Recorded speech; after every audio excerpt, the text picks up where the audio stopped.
Hello fellas, it's Gav, and I just wanted to show you the Saxon division I've painted as part of the commission. If you've been following some of the videos that I've put up, over the last few months, I just wanted to show it before it disappears off to the client. I have got a second division, which I believe might have a couple of extra battalions of infantry on top of this lot. But for now, I'm going to thankfully pass these on to the client. Have myself a month off before I start the next one. So let me see if I can zoom in a bit. I'm not going to try and take them out the boxes. Most of these you've seen. I don't believe you've seen these guys. These are light infantry.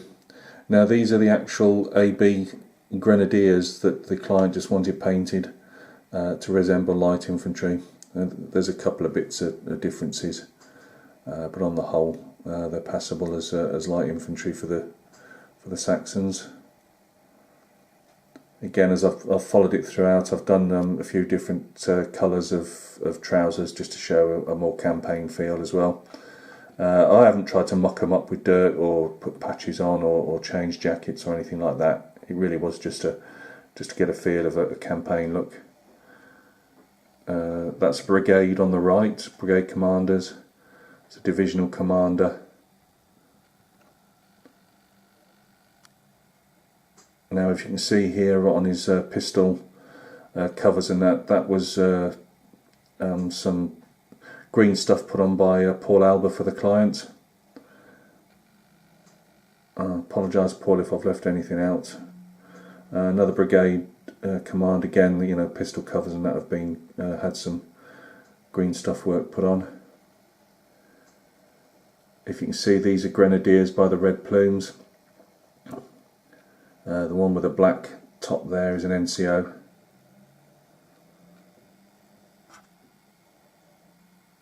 And again, obviously these are the Grenadiers, the Saxon Grenadiers, but you can use, as I say, you can use them for light infantry. I think the difference with the lights is the officers may well have had the bicorn. Here's another Grenadier unit. And behind these guys, a lead guard unit.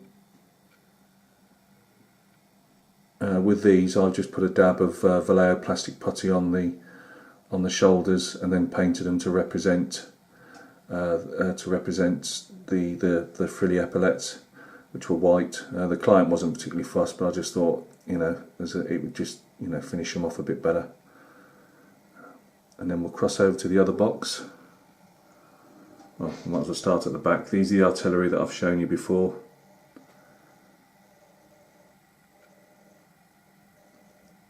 We've got some skirmishers.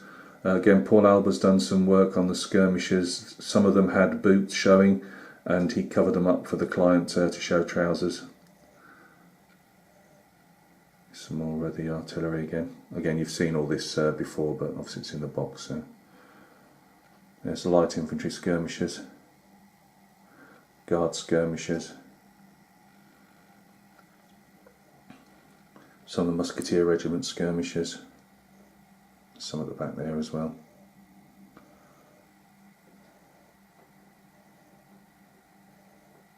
Here we go with the Musketeers.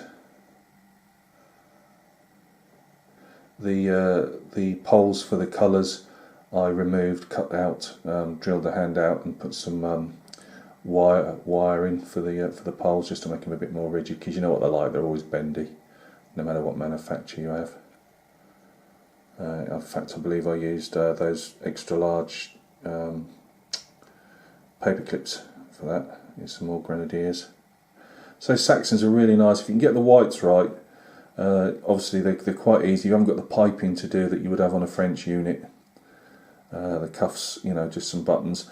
The different units you can't really see here are distinguished by the colour buttons. Some have brass and some have pewter. Again, here's some more Musketeers.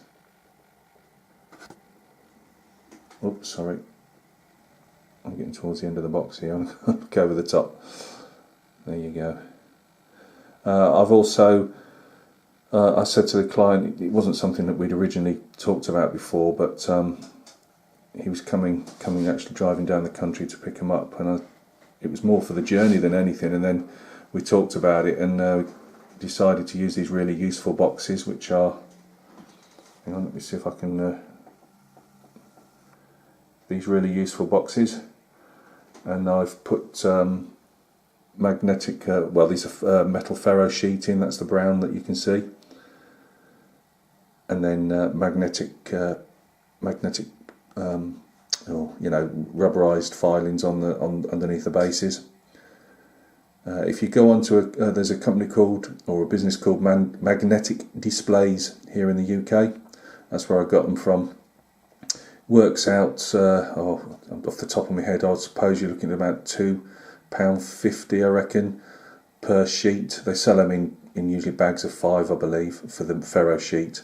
They're specially designed to go in these really useful boxes. So one, it's got tacky glue on the bottom, so you peel it off, just stick it straight in there. The really useful boxes are £5. I suppose you can get them cheaper, no doubt somebody will.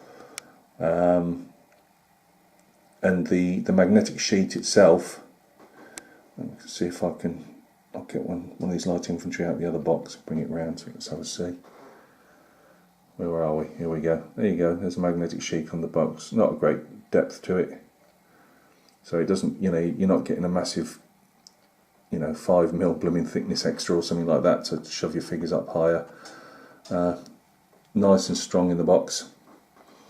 But yeah, I'd suggest to anybody, if you haven't thought about it, if you're going for foam boxes and foam cases, you know, I mean, you can get some of these bespoke ones at 70, 80 quid a pop, and then you can get obviously cheaper cardboard boxes with foam in.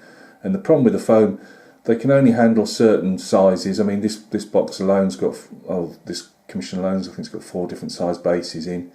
You know, you can just take these out and for carriage you can stick another load of magnetic figures in there, you know. So, you know, you might think of that as a way forward for storing your figures at home or carrying them around. They also do them if you've got the paper, the cardboard A4 filing boxes a lot of guys use. They've got the ferro sheets to fit those, and also you can just cut the ferro sheets up. They're not, you know, huge. They're a bit thicker than obviously the magnetic bases, but they do them in a couple of sizes. As I say, the A4 box fits straight in, just like these really useful boxes. So guys, thanks for sticking with this show and tell of a commission over the last few vids. As I say, I've got probably 4 to 5 weeks off painting a few other bits and pieces, and then I'll go back to the other division, which will see me through to the end of the summer probably. So thanks a lot. I hope everything's going well with you guys. Been enjoying some of the vids that have been going up, very interesting, and as I see, there's a few more faces appearing. So yeah, thank you very much, and I shall catch you again on another vid. Cheers.